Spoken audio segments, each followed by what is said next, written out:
Good afternoon and welcome to the Department of Financial Services Audit webinar. We're so glad that you all could join us today. Before we get started, there are just a few housekeeping courtesies we would like to review. All attendees are currently muted. Questions will be addressed throughout today's webinar. Please use the raise your hand feature or chat questions in the chat box. You will receive a session evaluation following the webinar. This webinar is being recorded, and thank you in advance for your participation.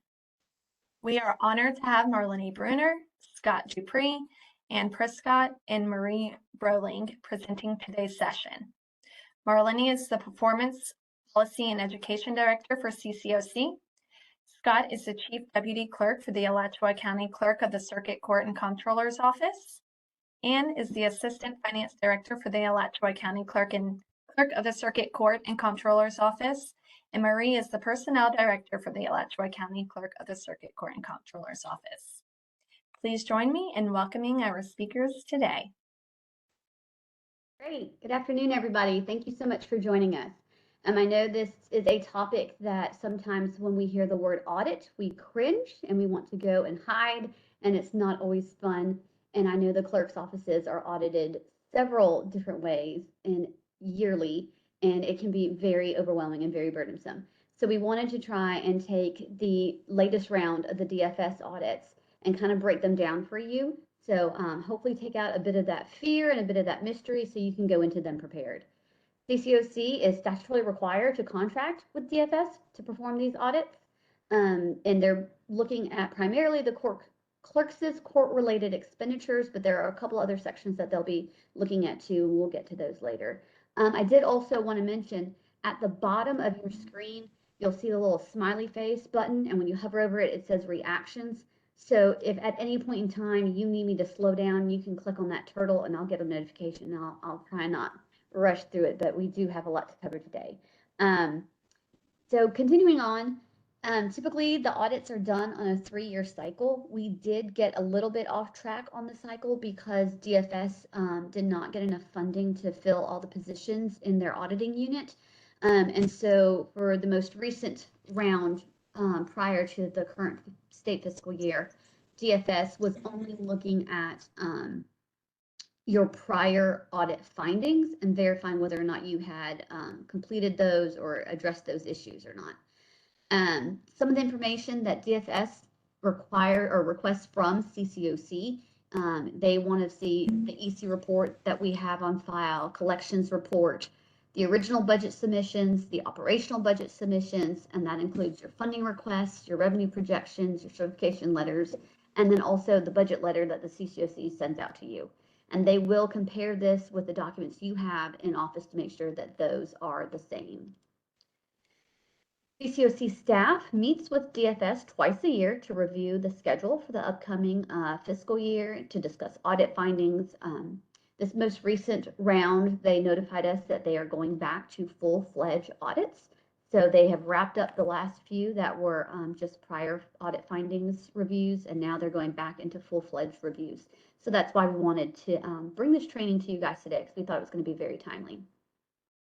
We also correspond with DFS via email or phone calls in between those 2 annual meetings as necessary. The summary of the audit findings from the prior fiscal year are now included as an appendix in the budget instructions. We want to make sure that you have that information available to you. That's also one of our requirements as part of our memorandum of agreement with DFS, is that we take those audit findings and we provide education on it going forward. We also try and keep those posted on the CCOC website, and so we're actually in the process of updating that now. So you might not find the most recent ones out there, but you will be able to find those shortly. And of course, CCOC staff is always available to help you before, after, or during an audit. Some stats I wanted to highlight. When we were looking at the prior audit findings, 3 counties had no prior audit findings: Calhoun, Alachua, and Palm Beach. So they were not included in the last round of reviews. They were able to complete 21 counties in state fiscal year 21-22, another 21 in state fiscal year 22-23, and the remaining 22 will be completed in this state fiscal year. And some of those are going to be added into with the full audit. So DFS's role in this audit process, they're required to provide CCOC a schedule by July 15th, and we try and make sure that we get that information out to the counties. As you all know, those schedules can change. We've had several instances where different things were happening in the county and the county needed to reschedule, but those schedules do often change from our initial discussion. We finalize our memorandum of agreement with DFS by August 1st each year. And then DFS provides CCOC a copy of each engagement letter. So we do find out at the same time you guys find out when DFS is engaging with you. And then DFS also provides us a final copy of that audit. Those audits can be found on DFS's website. And I noticed from the last time I did this presentation, that website had changed. So if you go on the CFO's website and you look under local governments, then you'll find a link for Clerk of the Circuit Court audits. And also I wanted to provide you a link to the reference guide for state expenditures, because this is a document that they will refer to during the audit. Just to look back, the prior audit finding reviews of the 21 counties that they did in 22-23, those are done. That's why they're in red. And then going on to this state fiscal year, the ones in red have already been completed. The last remaining 6 that were prior audit findings, and then the full reviews: Alachua, Suwannee, Palm Beach, and Calhoun. And so we do have Alachua County here today to go through how that process worked for them. And we do have at the end of their session a couple of bullet points from Suwannee County that they wanted to share. And we will have plenty of time for questions and answers. So again, feel free to use the raise your hand feature, or if you have a question, chat it in to the chat box. So I'll take a quick little pause if anybody has anything regarding that little piece. Okay, I am going to now turn it over to Scott.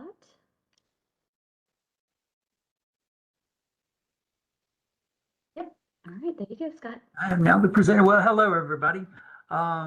Here in Alachua County, we got our notification, I think, back in June. And this is before DFS had announced that they were doing anything. And so we got our letter saying that in July we had to provide all these documents. And it was quite a handful. So when Marlene gave us the opportunity, we said, well, we would like to be able to give everybody a heads up on what this particular audit was all about.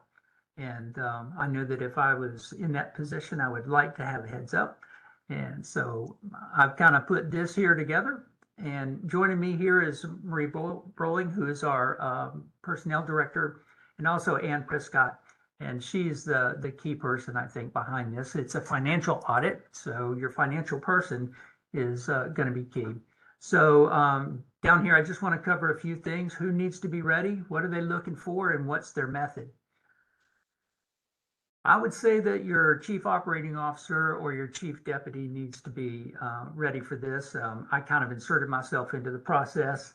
So, but the finance director is definitely a key person, somebody with all those financial records.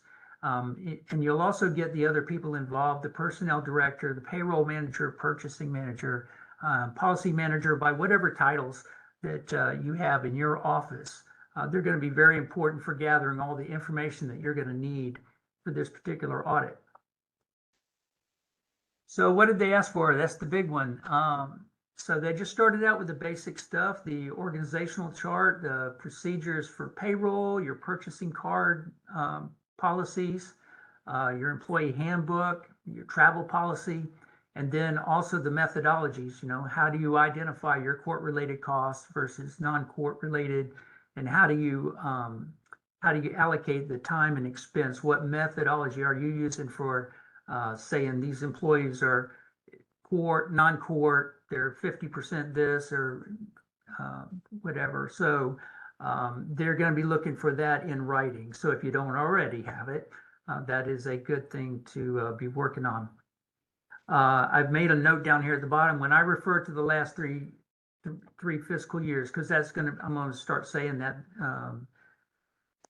our last we were in the middle of a fiscal year, so they did 2 full fiscal years and then a portion of the current fiscal year. So you may end up, I guess they'll identify the time period for you, but when I say that, last 3 fiscal years. That's what they were doing for us. And so it's a lot of information.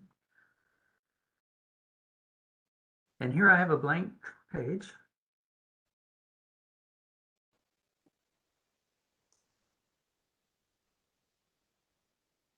Okay. I can see it on my end. This is what did they Okay, ask for? I can't see it on mine. It's No. is it?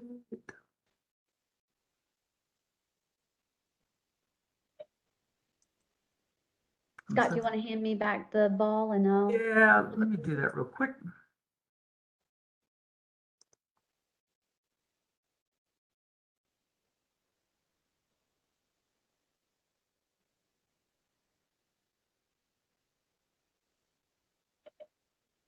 All right, can you see it, Scott? I cannot. Mine's a white screen.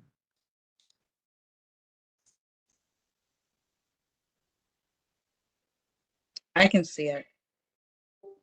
Good on my end too. Mm.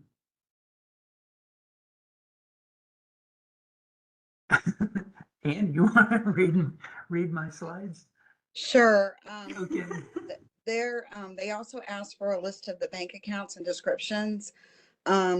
They also wanted the signature cards on the account so that whenever they pulled or they asked us to pull their samples, they, identified that they had the correct, authorization.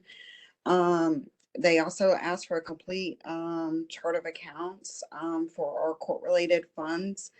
So be prepared to have that.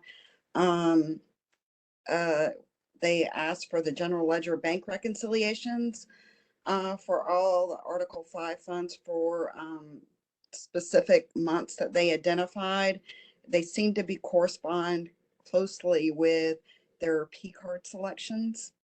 In addition, they also asked for a dump of the payroll subsidiary ledger, which, was for 2 whole fiscal years and then another through May of the current fiscal year because of when we were selected. We were selected in June.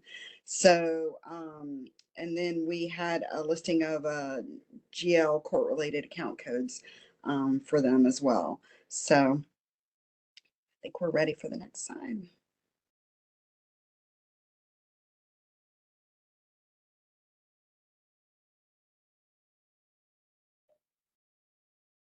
That's It's not next for slide. it's next slide. Yeah, it is the GL detail.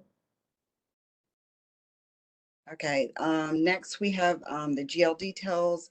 We have the complete check registers. And then they also wanted all voided checks. And in addition, we also provided them with all the check images as well. So typically you can get that from your bank. We get an electronic dump every month of our checks, and basically we uploaded those to DFS. The best way to share that stuff is through file folders, basically identified by item number that is on your DFS list. That helps. They also wanted a list of employees, position and titles, and their allocation percentages. They're trying to determine that they were, appropriately split between court and non-court. And then copies of our DOR confirmations of our year-end settle-ups. And then we also, again, like I discussed in the previous slide, we gave what the P card holders are and specific statements for certain months. They had a OneDrive folder, which I mentioned earlier. I recommend putting those in folders for them because if you've got several documents underneath, that's the easiest way to load. I try to identify it by the item number in front of it. So in case we refer back, we make sure that we're referring to the same item number if they're asking for further clarification in the document. Also, we communicated mostly through email with them.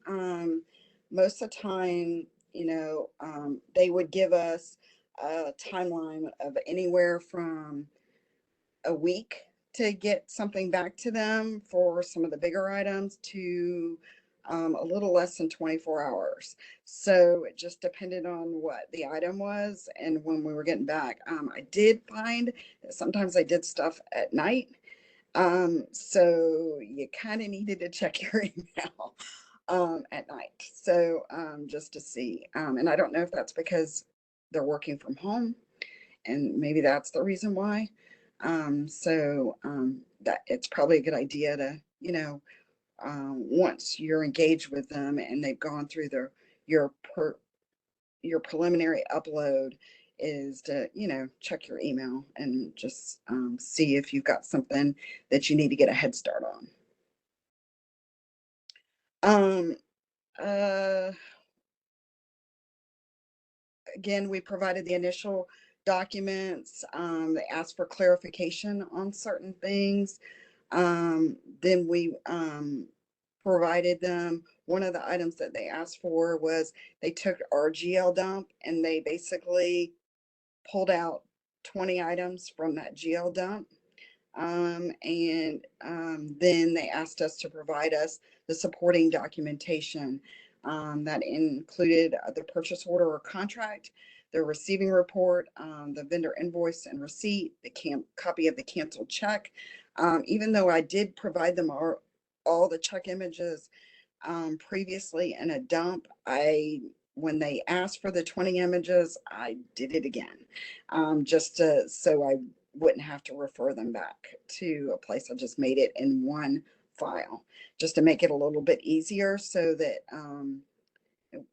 I just made sure that the image was there. So they gave us specific payroll expenditures that they asked about.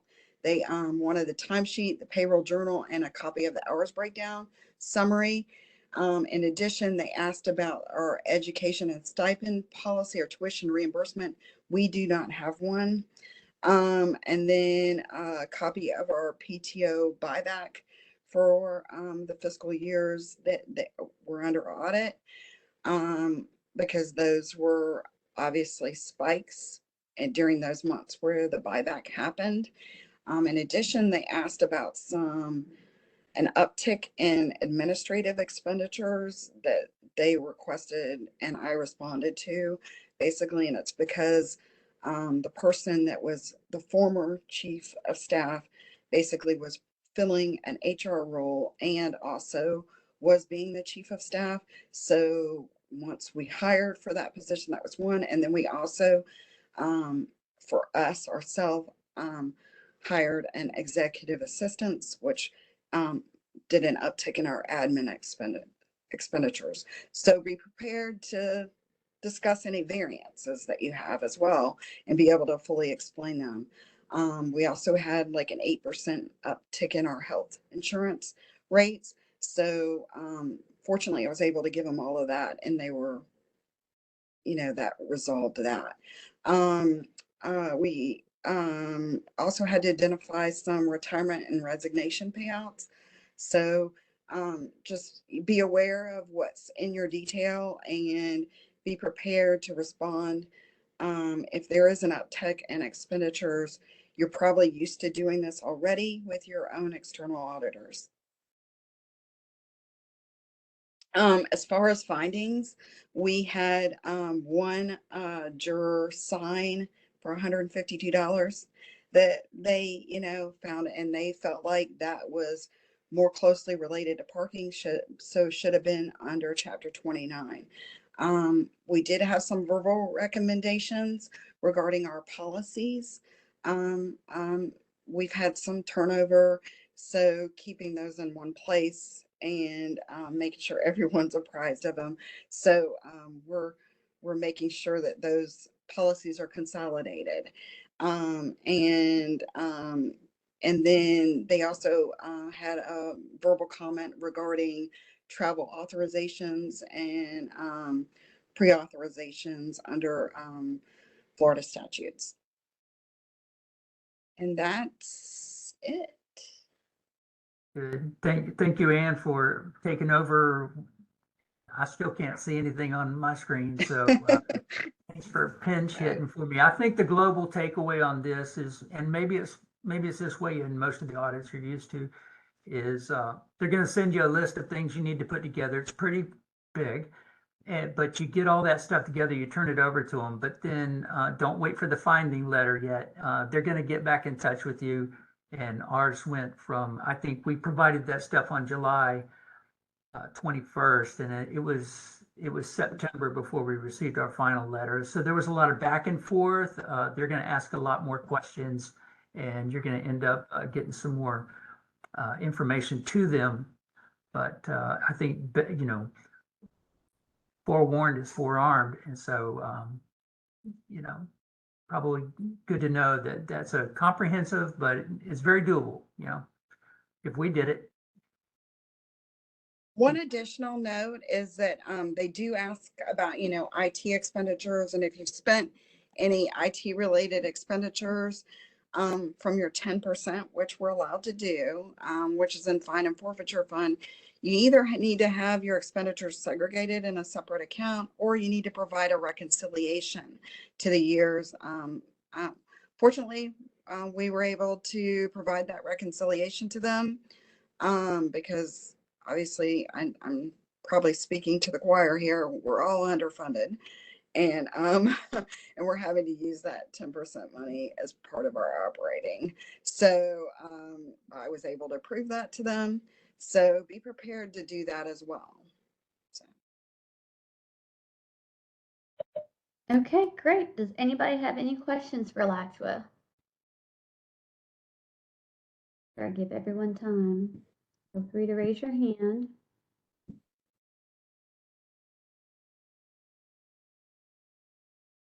Okay, I don't see any hands raised. So I had reached out to Suwannee County and asked them, as one of the counties that were also early in this new round of full audits again, if they had any items they wanted to share.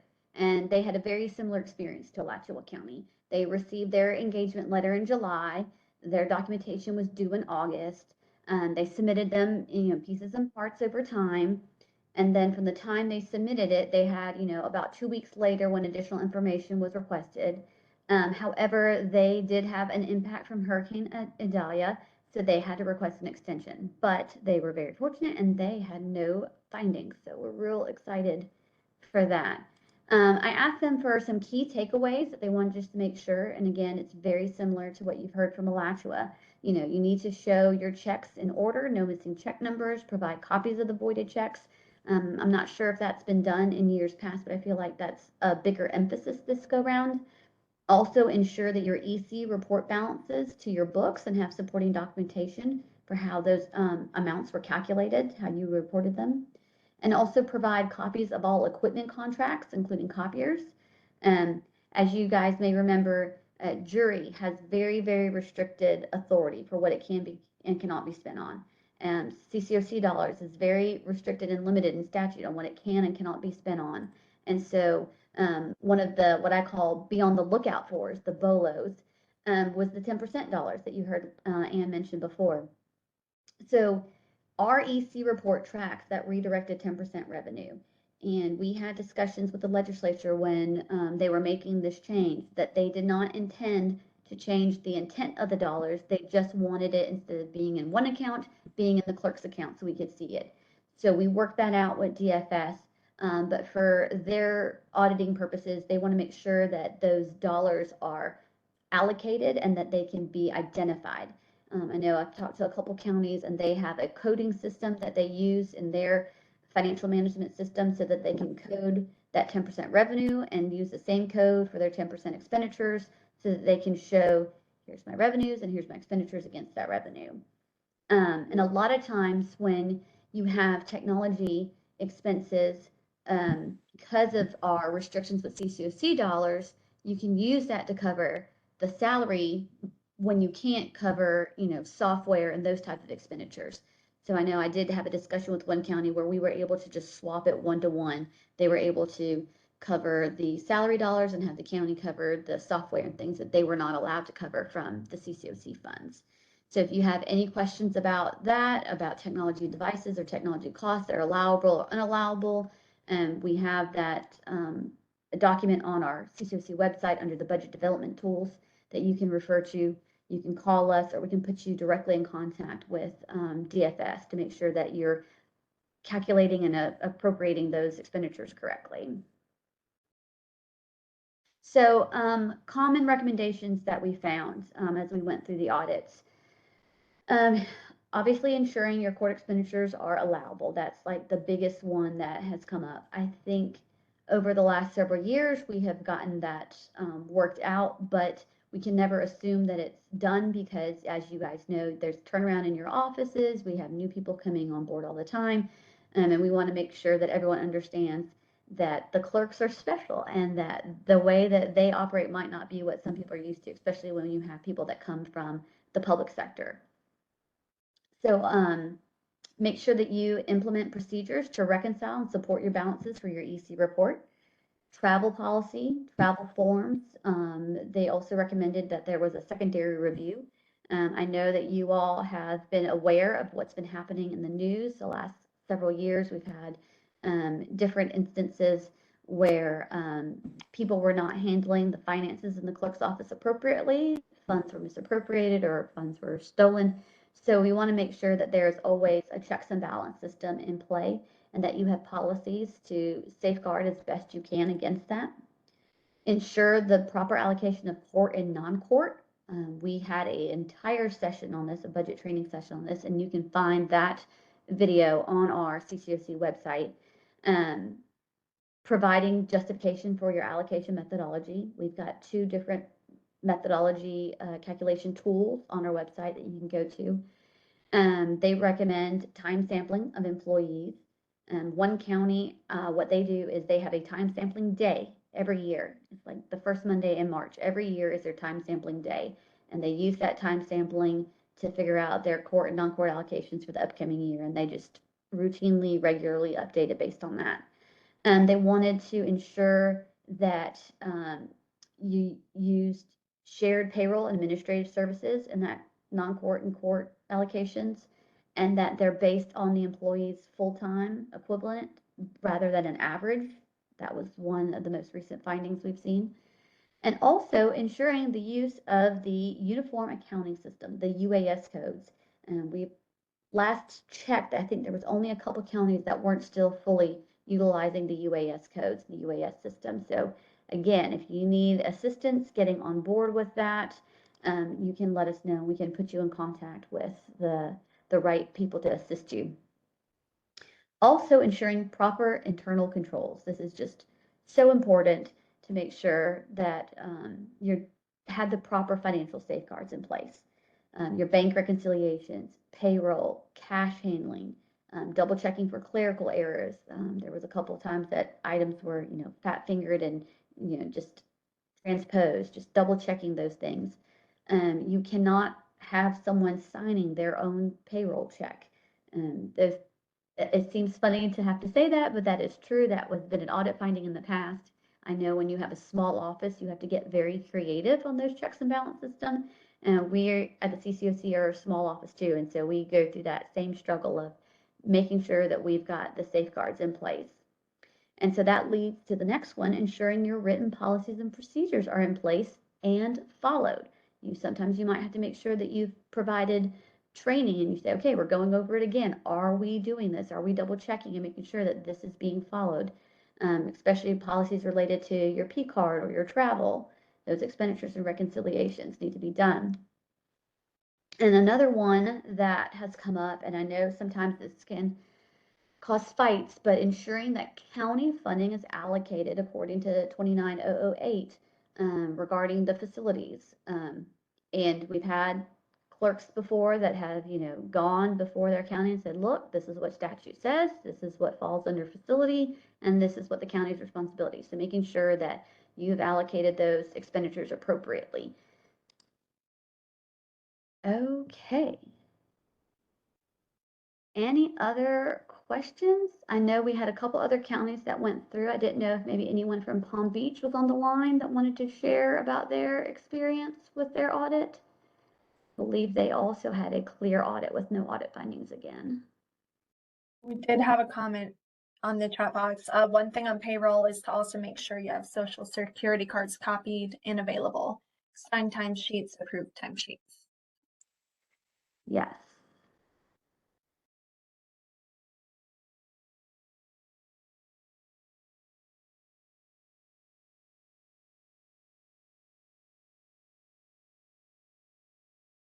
All right, and then again, just we have copies of the audit findings. Again, they're going to be in the next round of budget instructions that go out. They are available on the CCOC website under the budget tab under budget development tools. We will have all of that available for you. Again, CCOC staff is here and available to help you through these audits if you run into anything. We've had in the past a couple of times, making sure that DFS understands anytime CCOC puts out communication on how to handle expenditures and stuff, like we had the pandemic recovery funds. We are not going to have those going forward, but we only had them for a certain time frame. So we had to provide DFS with our guidance on how to track that so that they knew that you were following the instructions that you were given. And we've also worked with DFS on certain areas. I know this last time they asked if there's anywhere in particular that they needed to look. Right now, they're mostly looking at those places where we have seen counties that had issues with fraud. So there's a big push to look for those items and to make sure that that's being checked. And then also the latest round was also checking those jury dollars, making sure jury allocations were appropriated correctly.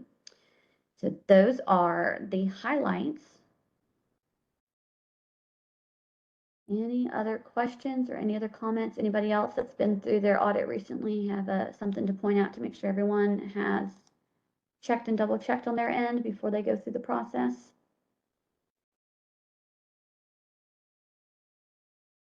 I'm looking for any raised hands.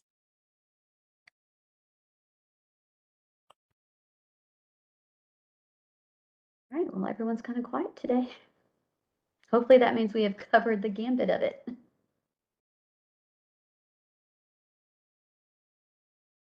All right, Scott, did you guys have anything else to add in closing? I guess I'll just say that the DFS staff was very understanding. When they sent that to us, we were already under a 4D audit. And then while we were getting this stuff together for DFS, FRS took us under audit. So we were doing 3 at one time. And so there was a couple of times so that we had to ask for a little bit of extra time to put it together. They were very understanding and always cordial. So shout out to them for that. Good, excellent.